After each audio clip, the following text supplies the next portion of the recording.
नमस्कार विद्यार्थियों, मैं मनीष नेनीवाल, सहायक आचार्य, राजकीय महाविद्यालय चौमेला, स्नातक प्रथम वर्ष हिंदी साहित्य की कक्षा में आप सभी का स्वागत करता हूं।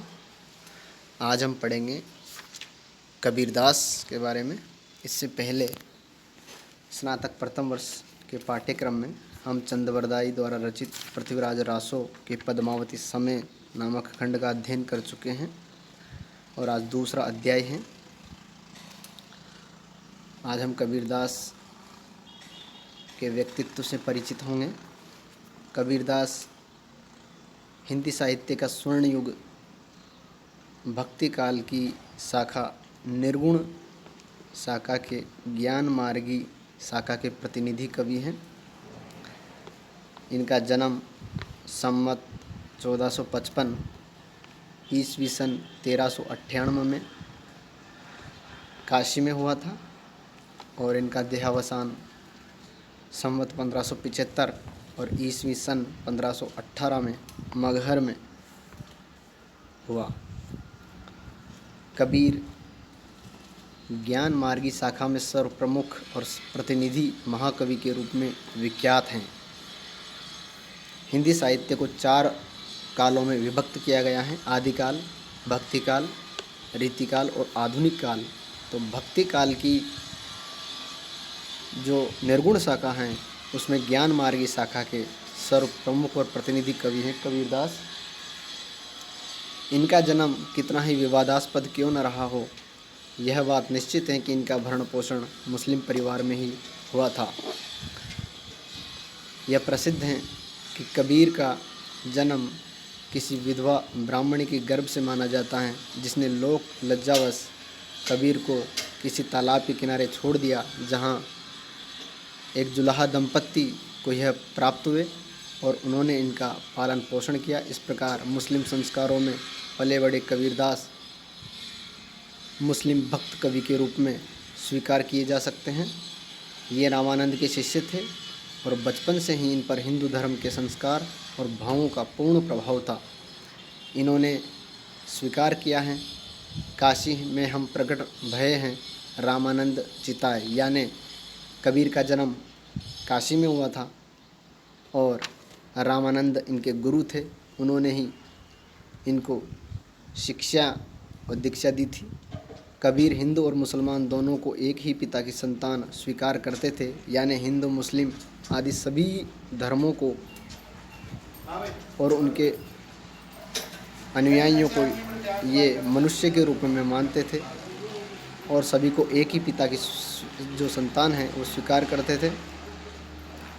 इसी से उन्होंने इसमें कोई भेद नहीं किया, यानी यह मानवता के पोषक थे। मनुष्य को बराबरी की दृष्टि से देखते थे। उन्हें धर्मों या जाति के चश्मे में देखना कबीर को स्वीकार नहीं था। उनकी कविता इसका जीवंत प्रमाण है। कबीर आत्मिक उपासना अर्थात मन की पूजा पर विश्वास करते थे। इसीलिए कर्मकांडों और बाह्य आडंबरों का ये सदैव विरोध या खंडन करते रहे और मंदिर मस्जिदों में पूजा करने की भावना को इन्होंने हेय और तिरस्कार की दृष्टि से देखा। आप बहुश्रुत थे, पंडित नहीं, उपदेशक थे। केवल कवि नहीं, कबीर मानवता के पोषक थे। यानी कबीर बहुश्रुत थे, संतों साधुओं के साथ देशाटन करते थे, भ्रमण पर रहते थे। इसीलिए भारत के सभी क्षेत्रों में घूमने से हर क्षेत्र की जानकारी और सभी भावों का ज्ञान इन्हें था। मध्यकाल के क्रांति पुरुष होने के कारण इन्होंने समाज के भीतर और बाहरी दोनों पक्षों को अपने आक्रमण का निशाना बनाया। उन्होंने देखा कि व्रत, रोज़ा, नमाज आदि बाह्य विधि विधानों के कारण हिंदू और मुसलमान आपस में लड़ते झगड़ते रहते हैं। इसी से कबीर ने धर्मों के बाहरी विधि विधानों का कड़े शब्दों में खंडन किया। उनका कथन है, पाहन पूजे हरि मिले तो मैं पूजूं पहाड़, ताते यह चाकी भली पीस खाए संसार। इस प्रकार से कबीर ने मूर्ति पूजा का खंडन किया है। साथ ही ये सभी धर्मों के जितने भी बाह्य विधि विधान, आडंबर और पाखंड थे, उन सभी का खंडन करते थे, कड़े शब्दों में विरोध करते थे। इनके काव्य की कुछ विशेषताएं: कबीर की कविता का प्रतिपाद्य मानव जीवन और उसके समस्त व्यापार थे। उन्होंने जीवन में भरती जा रही मिट्टी को अपने खंडनात्मक दृष्टिकोण से निकालने का प्रयत्न किया। उनकी कविता की विशेषताएं इस प्रकार से हैं।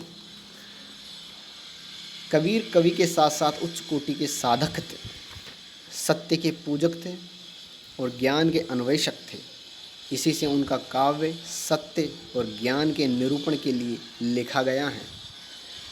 कबीर की वाणी में 9 रसों की अपेक्षा आध्यात्मिक रस की प्रधानता मिलती है। उनका समग्र रचनात्मक साहित्य एक पहुँचे हुए संत के अनुभवों का भंडार है।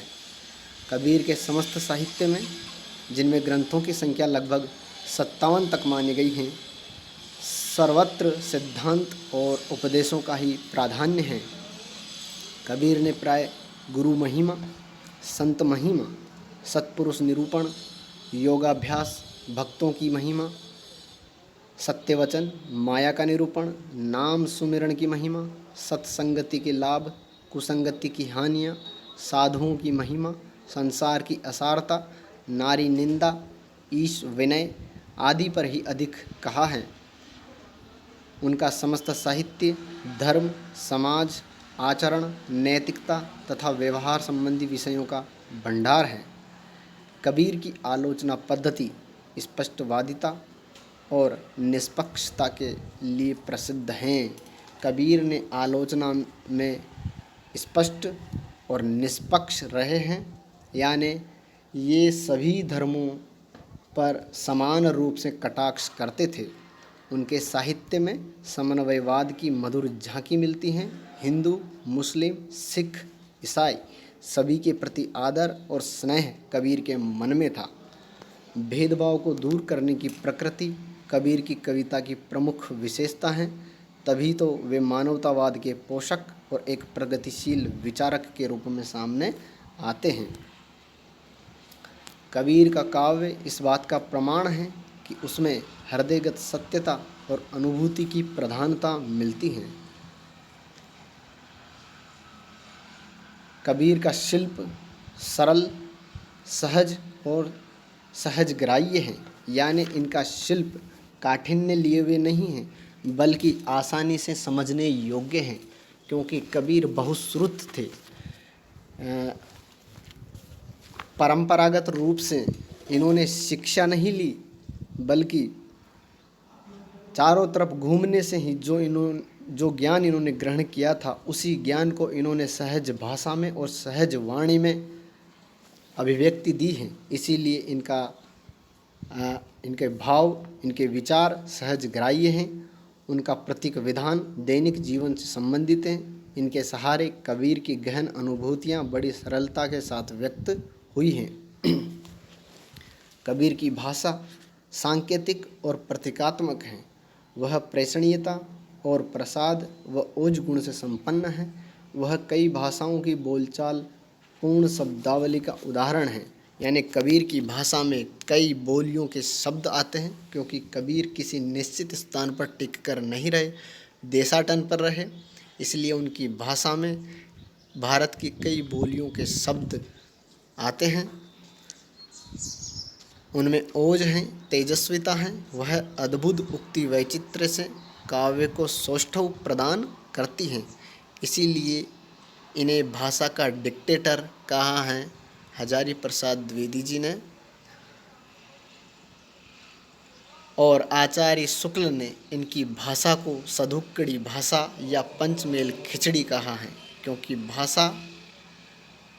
इनकी भाषा में कई बोलियों के शब्द आते हैं। कबीर ने अलंकारों को प्रयत्नपूर्वक नहीं सजाया है, अपितु अनायास ही बड़े बड़े और सुंदर रूपक, यमक, श्लेष, उपमा, उत्प्रेक्षों की सृष्टि की गई है। फलतः काव्य व्यावहारिक और आकर्षक बन गया है। सबसे बड़ी विशेषता यह है कि कबीर अपने युग के प्रतिनिधि कवि थे। अतः उनका कला पक्ष भले ही शिथिल हो, किंतु उनकी भाव योजना उत्कृष्ट हैं। यह तो कबीर का परिचय हुआ। अब आगे हम पाठ्यक्रम में शामिल की गई इनकी साखियाँ और शब्द के बारे में पढ़ेंगे। तब तक के लिए धन्यवाद।